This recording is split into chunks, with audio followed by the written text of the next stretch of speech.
S8 Plus. So this isn't a bad thing by any means, but something that I noticed right away.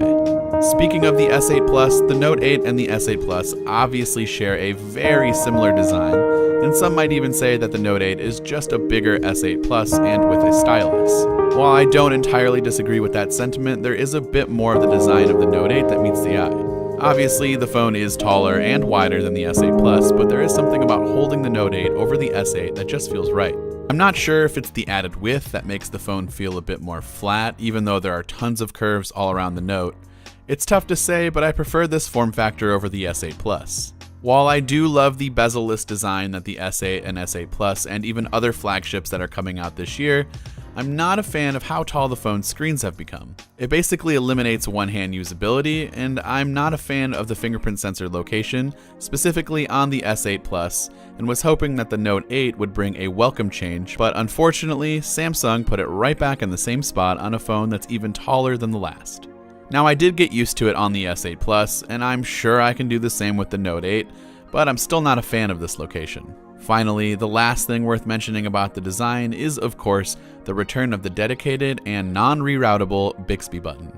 Samsung did announce some cool features that Bixby is learning, but I will have to test that out when I get my own official unit in the coming weeks. I was also unable to test out the camera, and more specifically the new dual camera system, and the interesting take that Samsung took on portrait mode, in which you can edit the background blur during the photo and after you have already taken the photo.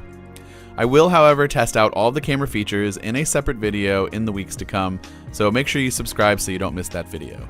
What I was able to do was get a deeper look at the software, and of course the S Pen and all of its features. Before we dive into the S Pen, let's talk about the overall performance of the device. This really should come at no surprise, but the Note 8 is going to be a beast of a phone. I've experienced very little lag over time with the S8 Plus, and I expect the Note 8 to perform the same.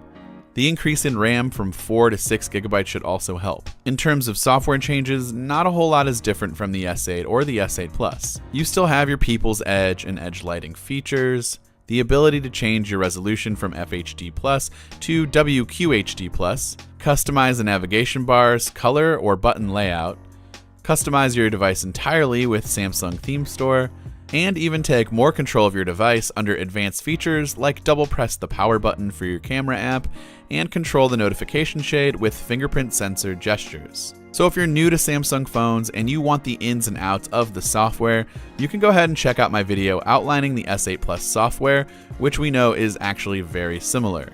I will leave a link in the description down below. Finally, the S Pen is what makes the Note 8 stand out from the crowd, and so it's only right that we go through all of the features that the S Pen is capable of. First off, the design of the S Pen has not changed from its brief life of the Note 7 to the Note 8, but it has changed from the Note 5. Thankfully, you can't damage your phone by putting the S Pen in backwards, and the clicky top is still a thing, and there is a button located towards the tip that can bring up your S Pen menu. You can also customize said S Pen menu under the S Pen settings. The first thing you can do with the S Pen is obviously create a note. Jotting down notes, whether it be for work or even personal lists, can be much more efficient than typing sometimes. And of course, you can also write notes and pin them to your lock screen so you never forget an upcoming task. Smart Select lets you take a screen grab of a specific part of the screen, and you can crop your selection in a few different shapes and sizes. There is also an option to turn your selection into a GIF if necessary.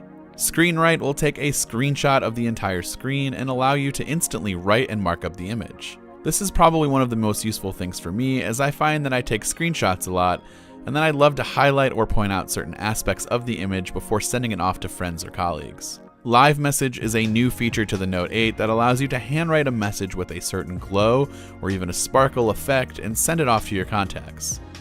When they receive the message, it will be displayed as if you were writing it out for them in real time. Apple has an extremely similar feature in their Apple Watch and iMessage app. I don't quite see the point of this, and I rarely used it with Apple's iMessage, and so I'm probably not going to use it here, but for those who want it, it is available. Translate is probably going to be the most useful and underrated feature for those worldly travelers and business people. By hovering over any text that you have on your screen, the S Pen will translate the text in real time for you without having to really do anything. There's even a quick option to listen to the pronunciation of the word. Another cool translate feature is the real-time currency conversion. So for this example, I just Googled 500 euros and I want to know what that amount would be in US dollars. If I hover over the 500 euros text, it immediately tells me that it's worth about 590 US dollars. You can do this for any of the Samsung supported languages, and it's super useful for those traveling to other countries. Bixby Vision is there and it's a thing, but I'm not sure if I understand the point of it and or if it even works properly. Supposedly with Bixby Vision, you can tap on an image and Bixby should be able to tell you what it is, more information, and potentially where to buy it. It didn't really work for me at all, and it's something I most likely will also never use. For those who don't know, there is a pretty large community of artists in the Pinup app, where you can either color preloaded images on your phone or create your own artwork and share it within the app's social network. Now, I myself personally enjoy the coloring aspect, as I am not an artist by any means.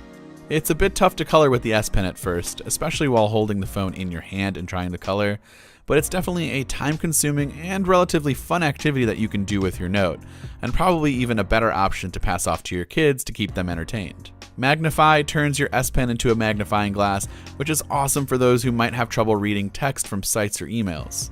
You can also magnify photos, which will help uncover the tiniest of details, and is something that will definitely come in handy, I'm sure. Finally, Glance will give you the ability to switch between your apps or your home screen by hovering over the app's box with your S Pen. So by doing so, the app will maximize to full screen and you can use the app normally. Once you're done, the app will automatically minimize back to the square thumbnail in the bottom right corner. You can do this to glance at information and multitask between apps quickly and more efficiently. There are loads of other things your S Pen can accomplish, but these are new features that were carried over from the Note 7 and some that were implemented